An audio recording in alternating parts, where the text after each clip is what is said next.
तरनोल के मकाम के ऊपर ही जलसा होगा। हुकूमत ने खुद जाकर अंडरटेकिंग दी हुई है, अदालत उसके अंदर इन्वॉल्व हुई है, अदालत ने कहा है कि आप करें, क्योंकि पहले भी इजाज़त दी गई और बदनीति की बुनियाद के ऊपर एक ऐसे भी उधर से रिपोर्ट आ गई, इधर से कैंसिल किया गया।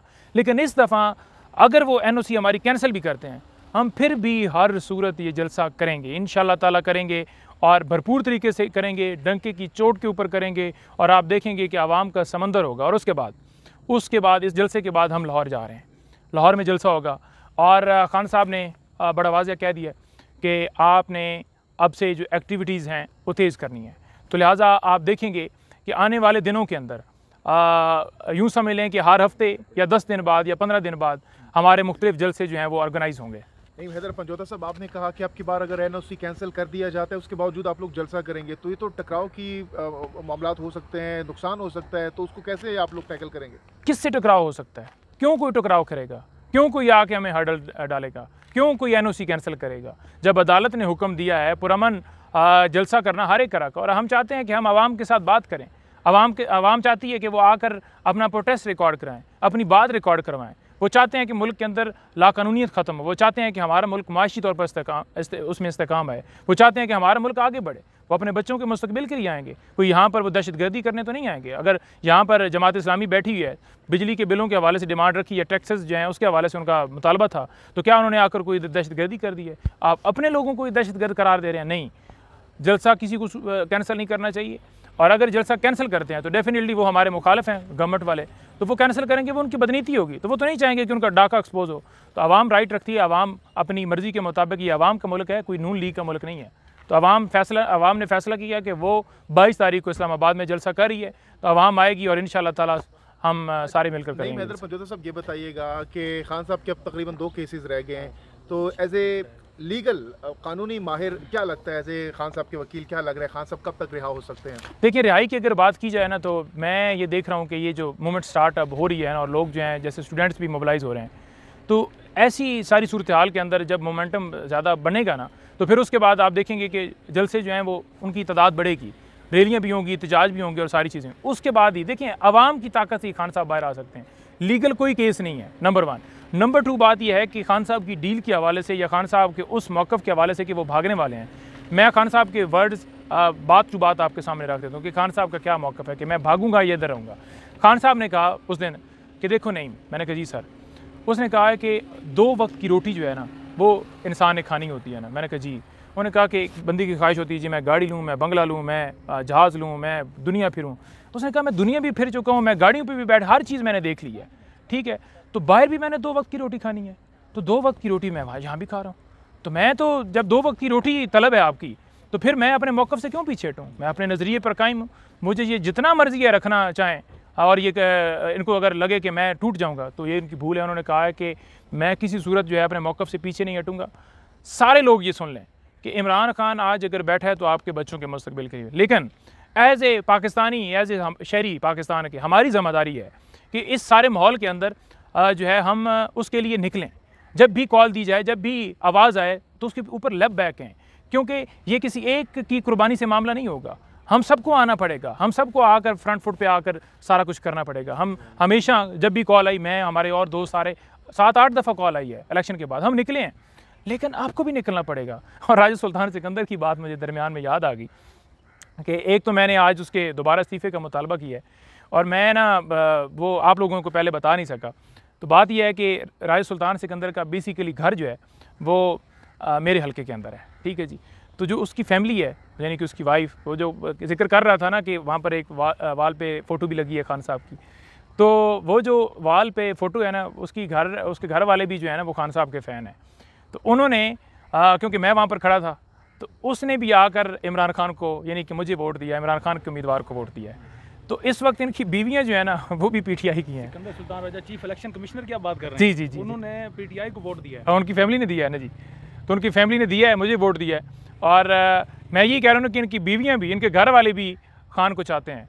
और ये देखें कि किस वजह से, पैसे की लालच है, ताकत का नशा है, या जो भी है, तो आप मुल्क के अंदर जिस तरह धांधली ज़्यादा इलेक्शन करवाएं, तो इनके अपने ईमान है, हर एक को अल्लाह ताला पूछेगा। आखिरी सवाल है, आपने अभी कहा कि गिरफ्तारियों के हवाले से भी आपको थ्रेट है या वकला को आपने कहा कि गिरफ्तार कर सकते हैं। फैसल वाडा भी इस तरह की खबर दे चुके हैं क्योंकि वो पेशन गोई या उनकी चिड़िया जो है बड़ी काफ़ी तेज़ है।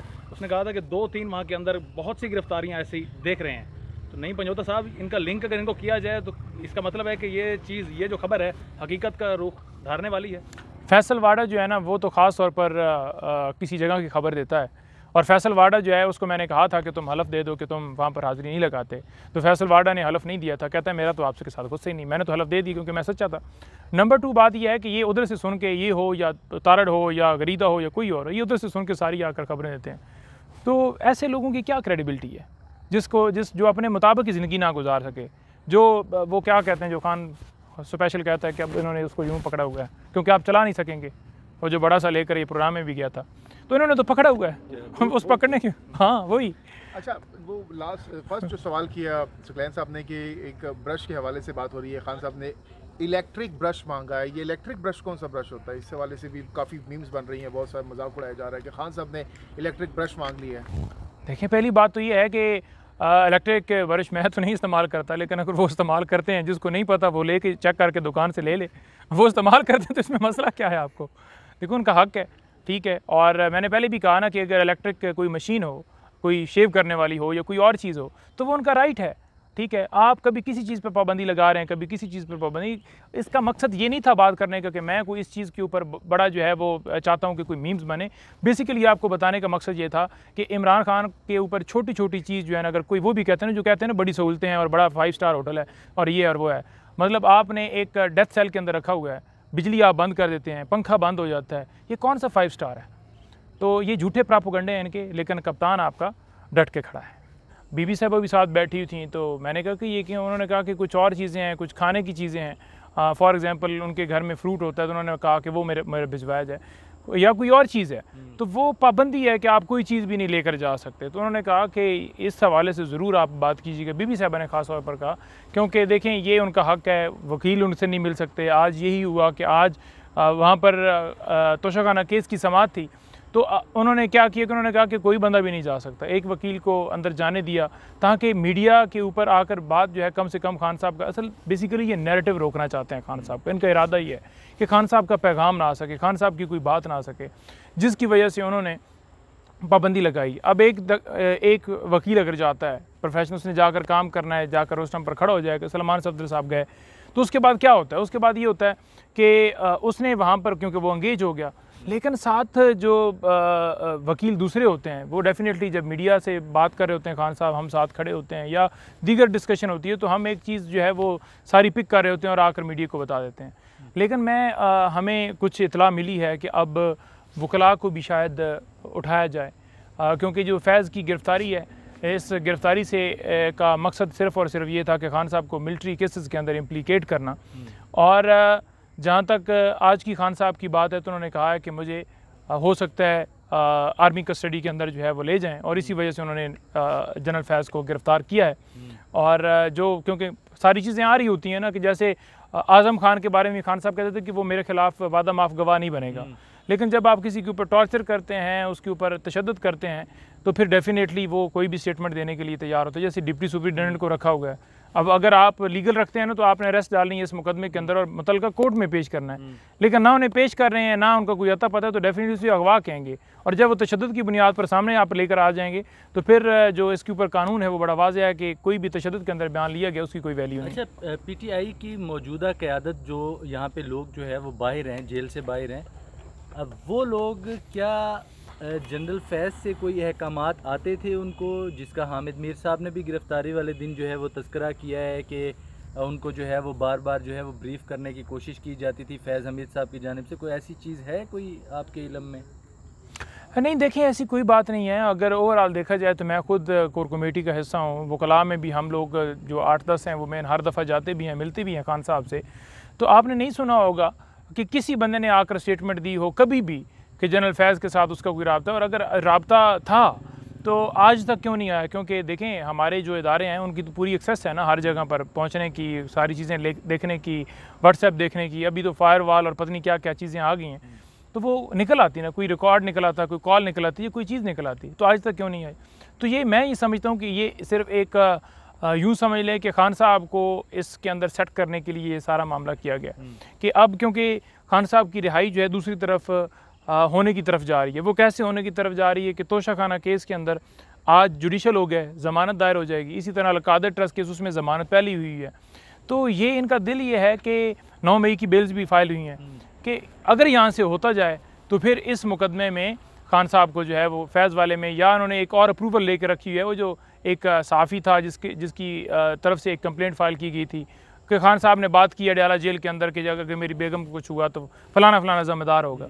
तो शायद वो वाला मुकदमा जो है उठा लें।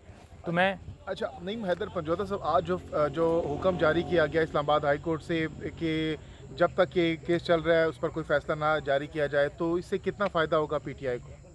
देखें, इससे बड़ा फ़ायदा ये होगा कि सबसे पहली बात यह है कि अलकादर ट्रस्ट केस जो है, जो बनाया गया झूठा केस है, अब उसके अंदर सबसे जो अहम नुक्ता है ये है कि ये केस इससे पहले 2020 के अंदर क्लोज़ हो चुका है। तो वो दस्तावेज़ात सामने आएंगी और खुल जाएगा कि केस के अंदर असल हक़ाइक़ क्या हैं, वो बंद उस वक्त क्यों किए गए। जब एक केस एक खुशी मनाएगी कि पैसे आए हैं और उस वक्त उस केस को क्लोज़ किया गया, तो वो फ़ाइल जो है ऑन रिकॉर्ड आनी चाहिए, इसी वजह से नहीं दी गई। और जवाज़ ये रखा गया कि जो उसके अंदर रखने वाला है, रिकॉर्ड कीपर है, उसके पास अथॉरिटी नहीं है। हालांकि ये गलत जवाज़ रखा गया, लेकिन जो ही वो सामने आएगा, एक तो फ़ैसला जो है वो आज एक बड़ी अच्छी न्यूज़ ये है कि इसके अंदर फ़ैसला नहीं होगा, क्योंकि सुप्रीम कोर्ट ने भी एक फ़ैसला दिया हुआ है। उसके अंदर जो उन्होंने कहा है कि कोई भी डिसीजन नहीं दिया जाएगा किसी भी केस के ऊपर। तो वो जो अमेंडमेंट्स चैलेंज की गई थी उनके ऊपर भी फ़ैसला आना है। तो लिहाजा यहाँ से जो इस्लामाबाद हाई कोर्ट से एक अच्छी न्यूज़ है कि खान साहब का खान साहब और बीबी साहबा की हद तक इस केस के अंदर फ़ैसला नहीं आएगा, यानी कि सज़ा नहीं सुनाएगी जब तक वो डॉक्यूमेंट सामने आते हैं तो वो बड़ी सपोर्ट करेंगे। और दूसरा तोशाखाना में भी वो भी बड़ी एक अच्छी न्यूज़ है कि आज खान साहब का जुडिशल हो गया। अच्छा, जलसों के हवाले से इस वक्त जो है वो तहरीक इंसाफ सरगर्म नज़र आ रही है, बयानात भी दिए जा रहे हैं मुख्तलिफ लीडरान की जानिब से। क्या समझते हैं 22 अगस्त को जलसा कामयाब कर पाएगी तहरीक इंसाफ, जबकि हर कोई ख़िलाफ़ है इस वक्त जो है वो स्टेट मशीनरी भी आप लोगों के ख़िलाफ़ चल रही है? हवाले से मैं अगर आपको बताऊं तो खान साहब का बड़ा वाज़िया पैगाम है। खान साहब से जो मेरी मुलाकात हुई, उन्होंने मुलाकात के अंदर ये कहा कि मैं पूरी कौम से ये कहता हूँ कि आज़ादी के लिए कुर्बानी देनी पड़ती है। तो जब आप कुर्बानी देते हैं तो फिर उसके बाद आपको राहत मिलती है। आपने पूरे पाकिस्तान से, बल्कि ओवरसीज़ पाकिस्तान, मुझे कुछ लोग बाहर से रब्ता कर रहे थे, आपने हर जगह से आना है। इस जलसे को आपने हर सूरत कामयाब करना है। इस जलसे की कामयाबी जो है हमारी आने वाली जो लाइन है वो सेट करेगी। उसकी रीज़न ये है कि ये जो खान साहब है हकीकी आज़ादी की जंग लड़ रहे हैं। तो खान साहब का बड़ा वाज़िया मौक़िफ़ है कि आपने इस जलसे में ख़वातीन, बच्चे, बूढ़े, तमाम लोगों को खान साहब का पैगाम है कि आप सब ने शिरकत करनी है। इस जलसे को आपने कामयाब करना है। इस जलसे को आपने इस तरह से कामयाब करना है कि जो हमारे मुखालिफ हैं वो कहते हैं ना कि उस जलसे की आवाज़, वो चाहे वो बैठे हो ना जाती उम्रा, तो वहाँ तक आवाज़ जानी चाहिए। जब नारा लगे उस जलसे के अंदर इमरान खान का, तो आगे जिंदाबाद की जो आवाज़ है वो वहाँ तक गूंजनी चाहिए। और इंशाल्लाह आप देखेंगे कि ये तारीख़ का सबसे बड़ा जलसा होगा। और अगर कोई रुकावट डालने की कोशिश करेगा तो मैं वाज़िया कह दूं कि जलसा हर सूरत होगा। जलसा कहाँ होने जा रहा है, मकाम का तयन कर लिया गया है क्या? F9 पार्क या किस जगह पे इस्लामाबाद में जलसा होने जा रहा है? जलसे की इजाज़त आई थिंक सो वो है ना तरनौल के अंदर जलसा हो रहा है। और उसके हवाले से हमने बड़ा वाज़िया पैगाम भी अपना दे दिया है। तरनौल